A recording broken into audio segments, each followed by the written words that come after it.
Bandaning Allohga ibodat qilish saviyasi 3 xil bo'ladi deydilar. Birinchi saviya, yuqori saviya. Banda o'zining bandaligini chuqur his qilib, suyagigacha singib ketib tan oladi. Men bandalik qilib yashamasam yashashim keragi yo'q degan tushunchada bo'ladi. Ana ular o'z-o'zidan Allohning ibodatiga o'zini urishadi. Chunki fahmi yetgan, aqli yetgan, his tuyg'usi yetgan, o'zini bandaligini chuqur his qilib, Allohga bandalik qilmasam yashashimni keragi yo'q degan xulosadagi odam bo'ladi. Ana ular juda nodir shaxslar bo'ladi. Payg'ambarlar, ularga yaqin kishilar bo'ladi va zamon o'tishi bilan ozayib boraveradi ular. U darajadagilar.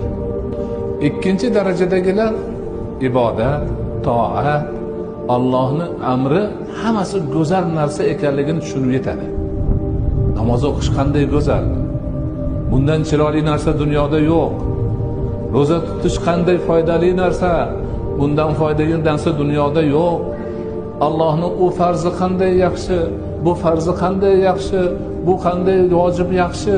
Bundan go'zal narsani topolmayman. Shuni g'animat bo'lay deb o'zini uradiganlar toifasi ular. Bular ham oz bo'ladi. Ular orif bandalar bo'ladi. Allohga yetishgan bandalar bo'ladi.